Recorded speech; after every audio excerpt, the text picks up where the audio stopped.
इस कहानी की शुरुआत होती है 20th सेंचुरी की शुरुआत से और ये कहानी एक सच्ची कहानी है। ये कहानी है रामानुजन की और ये उस वक्त की कहानी है जब हमारा देश अंग्रेजों के अधीन था, यानी कि हम अंग्रेजों के गुलाम थे। रामानुजन एक पढ़ा लिखा इंसान नहीं था, उसके पास कोई डिग्री नहीं थी, लेकिन फिर भी उसे मैथमेटिक्स में बहुत रुचि थी। वो मंदिर में जाकर मंदिर के फर्श पर मैथमेटिक्स के सम्स को सॉल्व किया करता, लेकिन उसे एक नौकरी की तलाश थी क्योंकि वो शादीशुदा है और उसे पैसे कमाने हैं। और इसी सिलसिले में वो एक आदमी के पास जाता है और अपनी मैथमेटिक्स की रिसर्च उसे दिखाता है। ये एक अंग्रेज होता है, वो उसे बोलता है कि हम तुम्हें इसका रिकमेंडेशन जरूर देंगे। रामानुजन बोलता है कि मेरी शादी हो चुकी है और मेरे पास रिकमेंडेशन है, मुझे जॉब चाहिए, और वो उसकी इंसल्ट करके वहाँ से निकाल देता है। रामानुजन बहुत ही गरीब है और उसे अपना घर चलाने के लिए पैसों की जरूरत है और जिसके लिए उसे नौकरी करनी पड़ेगी, लेकिन उसके पास कोई डिग्री नहीं है, इसीलिए उसे कोई भी नौकरी नहीं देना चाहता। और यहाँ तक कि शादीशुदा होने के बाद भी उसे गरीबी की वजह से, जगह कम होने की वजह से अपने दोस्त के साथ सोना पड़ता है। अब रामानुजन अगले दिन एक जगह और जाता है और वो अपनी मैथमेटिकल रिसर्च एक आदमी को दिखाता है। इसका नाम होता है नारायणा। नारायणा उसकी रिसर्च को देखकर काफी इम्प्रेस होता है और वो उसे सर फ्रांसिस के पास ले जाता है, जिसके लिए वो काम करता है, और वो नहीं बोलता है कि ये हमारा न्यू क्लर्क है। सर फ्रांसिस रामानुजन की हालत को देखकर कहते हैं कि ऐसा लगता है कि ये गलियों में रहता है, इसे ले जाओ यहाँ से। लेकिन रामानुजन कहता है कि मैं नंबर्स के साथ बहुत अच्छा हूँ और अभी मैं आपको सिर्फ एक कांच का टुकड़ा लग रहा हूँ, लेकिन बहुत जल्द आपको पता चल जाएगा कि मैं कांच का टुकड़ा नहीं बल्कि एक हीरा हूँ। और रामानुजन ऐसी बात इसलिए बोलता है क्योंकि उसे अपनी कैलकुलेशन पर, अपनी मैथमेटिक्स पर और अपने आप पर बहुत विश्वास होता है। और इसके बाद रामानुजन को वो जॉब मिल जाता है। इसके बाद रामानुजन अपनी माँ और अपनी पत्नी के लिए एक घर किराए पे लेता है ताकि वो सब साथ रह सके, और उसकी माँ और उसकी पत्नी वहाँ पर आ जाती है। वहाँ पर एक ही बेड होता है और वो अपनी पत्नी को बोलता है कि मैं जमीन पर सो जाऊंगा, मैं इसका आदी हूँ, तुम बेड पर सो जाना। और इसके बाद रामानुजन काम पर चला जाता है। काम पर जाने के बाद जब रामानुजन काम करता है, कैलकुलेशन करता है, तो वो एबेकस का यूज नहीं करता। एबेकस एक पुरानी तरह का कैलकुलेटर होता है। और जब मिस्टर नारायण उससे पूछते कि तुम इसका इस्तेमाल क्यों नहीं करते, वो कहता है कि इससे फास्ट मैं अपने दिमाग में कैलकुलेशन कर सकता हूँ। इस बात से मिस्टर नारायण काफी इम्प्रेस होते हैं, लेकिन वो उसे कहते हैं कि जब सर फ्रांसिस यहाँ पर आएंगे तो कम से कम इसे इस्तेमाल करने का बहाना यानी कि प्रेटेंड कर लेना, ताकि उन्हें लगे कि तुम इसका इस्तेमाल कर रहे हो। कुछ टाइम काम करने के बाद रामानुजन के बॉस को पता चल जाता है कि ये एक माइलस्टोन है, ये बहुत ही टैलेंटेड है, और वो उसे ये बोलता है कि मैं तुम्हारा काम आउट ऑफ इंडिया किसी से इंट्रोड्यूस करूंगा। और जब रामानुजन अपनी माँ और अपनी पत्नी को ये बात बताता है कि शायद उसे विदेश जाने का मौका मिले, इस बात से उसकी पत्नी खुश होती है, लेकिन उसकी माँ कहती है कि ऐसा नहीं हो सकता, हम ब्राह्मण हैं और हम समंदर पार नहीं कर सकते। इस बात से रामानुजन को डिसअपॉइंटमेंट होती है, लेकिन रामानुजन के साथ काम करने वाले नारायण उसे बोलते हैं कि तुम्हारा काम तुम्हारे साथ नहीं मरना चाहिए, ये बेमिसाल है, तुम्हें इसे पब्लिश करना चाहिए। और रामानुजन अपने काम की कुछ कॉपी G.H. हार्डी को, जो यूनिवर्सिटी ऑफ कैम्ब्रिज में एक फेमस मैथमेटिशियन है, उन्हें भेजता है। और G.H. हार्डी को रामानुजन का काम बहुत पसंद आता है, वो उसके काम में इंटरेस्ट लेते हैं। और G.H. हार्डी को रामानुजन का काम इतना पसंद आता है कि वो उसे इंग्लैंड बुला लेते हैं। और जब रामानुजन ये बात अपनी वाइफ को बताता है तो उसकी वाइफ बोलती है कि ये हमें मना है, हम समंदर पार नहीं कर सकते, और अगर हमने ऐसा किया तो हमारे बच्चों से कोई शादी नहीं करेगा, हमसे कोई बात नहीं करेगा। रामानुजन बोलता है कि मुझसे कोई बात ना करे, इससे मुझे कोई फर्क नहीं पड़ता, लेकिन तुम मुझसे बात करना। उसकी वाइफ बोलती है कि तुम मुझसे वादा करो, वहां जाने के बाद जल्द से जल्द तुम मुझे बुला लोगे। रामानुजन कहता है ठीक है। और अब रामानुजन को अपने बाल, अपनी चोटी भी कटवानी है और वो अपनी पत्नी से बोलता है कि इसे काट दो। हालांकि आज ये बात बहुत आम है, लेकिन 20वीं शताब्दी की शुरुआत में ब्राह्मण अपने बाल, अपनी चोटी नहीं कटवा सकते थे। लेकिन रामानुजन अपनी पत्नी को बोलता है कि इसे काट दो, और उसकी पत्नी उसके बालों को काट देती है। और उसके बाल देखने के बाद रामानुजन की माँ को बहुत दुख होता है, क्योंकि एक ब्राह्मण के बाल कटना मतलब पूरे समाज में उनकी बदनामी होना।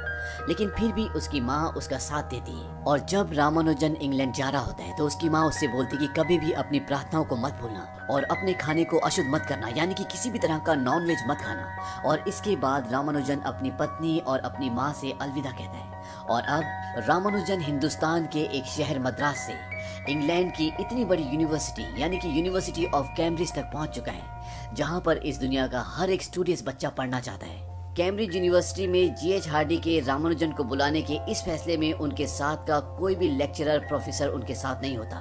वो सब ये सोचते हैं कि वो झूठ बोलता है, क्योंकि उसने जो भी डिटेल्स भेजी हैं, जो भी उसने फॉर्मूला सॉल्व करके भेजे हैं, उसका रामानुजन के पास कोई भी प्रूफ नहीं है। रामानुजन G.H. हार्डी से मिलता है और वो उसे बोलते हैं कि कल सुबह 10 बजे हम मिलेंगे ताकि हम आगे काम कर सकें। अगले दिन रामानुजन G.H. हार्डी के रूम में जाता है और आज उसने शूज नहीं पहने होते, आज उसने चप्पल पहनी होती है क्योंकि उसे शूज पहनने की आदत नहीं होती। यहाँ पर लिटिल वुड भी आता है। Little would G.H. हार्डी के साथ काम करता है और अब G.H. हार्डी रामानुजन को बोलते हैं कि तुम्हें कुछ लेक्चर्स अटेंड करने होंगे क्योंकि जो भी तुम्हारी थ्योरीज है तुम्हें उसे प्रूव करना होगा ताकि इस काम को दुनिया तक पहुंचा सके और आसान भाषा में ये सब को समझाया जा सके। रामानुजन को दरअसल ये अभी तक बहुत ग्रांटेड, बहुत कैजुअल ले रहे होते हैं। रामानुजन उन्हें बताता है कि लेटर में मैंने लिखा था कि जो मैं आपको भेज रहा हूँ वो बस मेरे काम का एक सैंपल है, मेरे पास इससे भी बहुत ज्यादा है जो मैं आपके साथ शेयर कर सकता हूँ। और इसके बाद वो उन्हें एक नोटबुक देता है जिसमें उसने मैथमेटिक्स के बहुत सारे फॉर्मूलाज, बहुत सारी थियरीज लिखी होती है। और जब G.H. हार्डी और लिटिल वुड उसको देखते हैं तो हैरान हो जाते हैं। तभी रामानुजन एक और नोटबुक निकालता है। वो कहता है कि मेरे पास एक और है और ये सारी की सारी रामानुजन की खुद की डिस्कवरीज होती है। अगले दिन रामानुजन एक क्लास में जाता है और वहाँ पर ब्लैक बोर्ड पर एक मैथमेटिकल थ्योरम लिखी जाती है और जो लेक्चरर होता है वो रामानुजन को बोलता है क्या तुम्हें समझते हो? वो कहता है हाँ मैं समझता हूँ। लेक्चरर बोलता है लेकिन तुमने कोई नोट्स नहीं लिए, अगर तुम समझते हो तो इसको करके दिखाओ। और रामानुजन कुछ ही पलों में उस थ्योरम को सॉल्व कर देता है। लेक्चरर पूछता है तुमने कैसे किया, जबकि मैंने थ्योरम का प्रूफ कंप्लीट नहीं किया था, तुम्हें कैसे पता? रामानुजन बोलता है कि मुझे नहीं पता, बस मैंने कर दिया। इसके बाद लेक्चरर क्लास को खत्म कर देता है और वो रामानुजन से कहता है कि दोबारा ये सब मेरी क्लास में मत करना और निकल जाओ यहाँ से। वो रामानुजन को वहाँ से निकाल देता है। जहाँ रामानुजन को उसके इस काम के लिए एप्रिसिएशन मिलना चाहिए था वहीं उसकी इंसल्ट की जाती है और इस भेदभाव से रामानुजन को बहुत दुख होता है। और जब रामानुजन G.H. हार्डी के पास जाता है तो G.H. हार्डी उससे पूछते कि उस थ्योरम का जवाब तुम्हें कैसे पता चला जो लेक्चरर ने ब्लैक बोर्ड पे लिखी थी। रामानुजन बोलता है कि वो अपने आप मेरे दिमाग में आ गई, मुझे कुछ नहीं पता।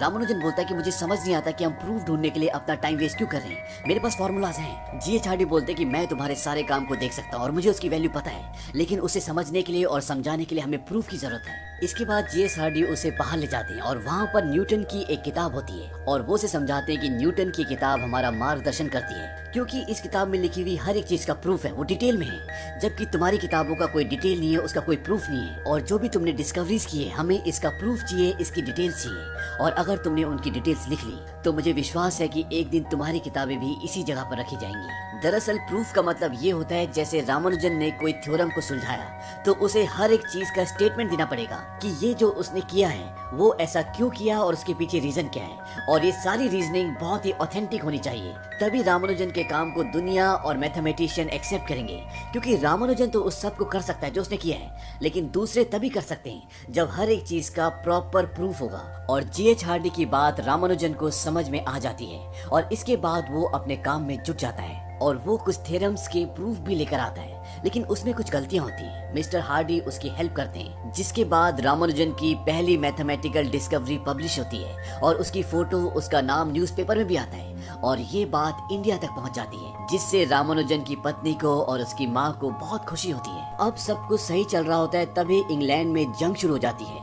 और रामानुजन जानकी को पत्र भेजता है और उसमें बताता है कि इंग्लैंड में जंग शुरू हो गई है, ऐसे में उसका आना ठीक नहीं होगा। जानकी ठान लेती है कि वो इंग्लैंड जाएगी और इस बात की सूचना देने के लिए वो रामानुजन को चिट्ठी लिखती है जो उन तक कभी नहीं पहुंचती क्योंकि उनकी माँ उसे छिपा देती है। रामानुजन की माँ को लगता है कि अगर जानकी यानी कि रामानुजन की पत्नी वहाँ चली गई तो रामानुजन कभी वापस नहीं आएगा। अब इंग्लैंड में जंग की वजह से लिटिल वुड को भी जंग में शामिल होना चाहता है जो G.H. हार्डी के साथ काम करता है और लिटिल वुड रामानुजन को बहुत पसंद करता है क्योंकि वो उसकी क्षमता जानता है। जाने से पहले वो एक चिट्ठी G.H. हार्डी को लिखता है। वो कहता है कि तुम्हारे पास रामानुजन है, ये किसी मिरेकल से कम नहीं है और हमें उसे जैकोबी से कंपेयर नहीं करना चाहिए। जैकोबी अपने वक्त के बहुत बड़े मैथमेटिशियन थे। लिटिल वुड बोलता है कि हमें उसे जैकोबी से कंपेयर नहीं करना चाहिए बल्कि हमें उसे न्यूटन से कंपेयर करना चाहिए। और अब रामानुजन तुम्हारी जिम्मेदारी है, तुम्हें उसका ध्यान रखना होगा और जो भी उसका काम है वो दुनिया के सामने आना चाहिए। और G.H. हार्डी भी रामानुजन की हर तरह से मदद करते हैं क्योंकि वो जानते हैं कि ये एक माइलस्टोन है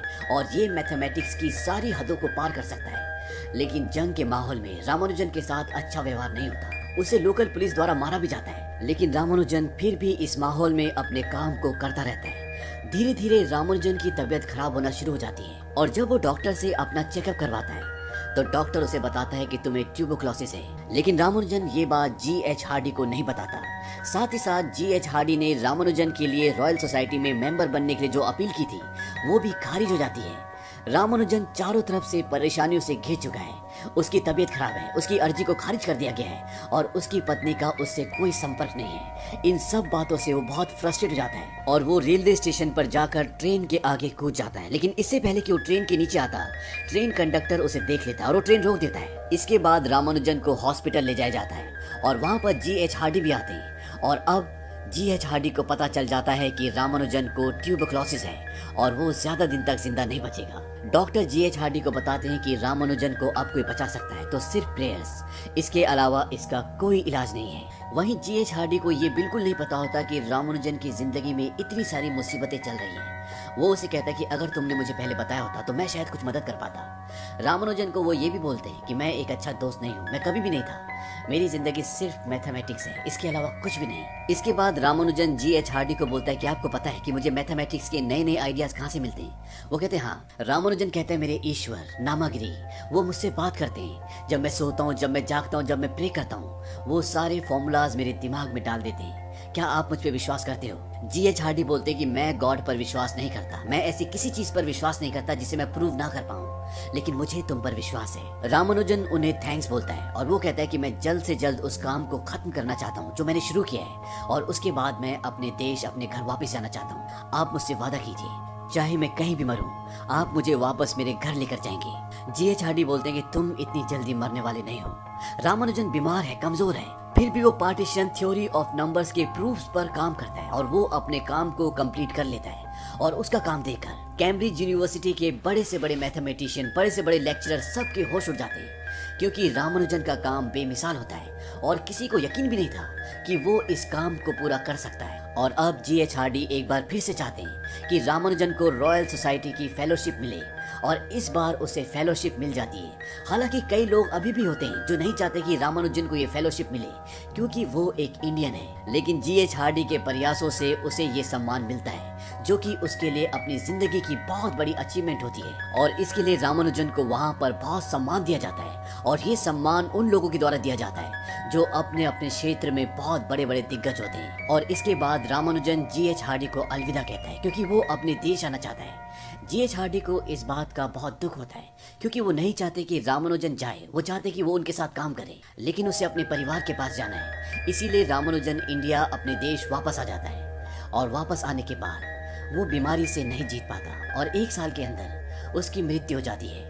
और जब रामानुजन की मृत्यु की खबर G.H. हार्डी को पहुंचती है तो इस बात से उन्हें बहुत दुख होता है क्योंकि उन्होंने कहीं ना कहीं अपनी जिंदगी का एक बहुत महत्वपूर्ण हिस्सा, बहुत महत्वपूर्ण दोस्त खो दिया था, क्योंकि वो रामानुजन की शख्सियत से, उसके काम की ओरिजिनलिटी से बहुत ही प्रभावित थे। लेकिन अब रामानुजन इस दुनिया में नहीं रहा। मात्र 32 साल की उम्र में रामानुजन इस दुनिया को छोड़कर चला गया, लेकिन उसने मैथमेटिक्स की दुनिया में जो काम किए उसे रहती दुनिया तक याद रखा जाएगा। सन 1920 में रामानुजन की मृत्यु हुई और सन 1976 में उनकी एक खोई हुई नोटबुक मिली जिसमें ग्राउंड ब्रेकिंग फॉर्मूलाज थे और आज उन फॉर्मूलाज का इस्तेमाल ब्लैक होल के बिहेवियर को समझने में किया जाता है।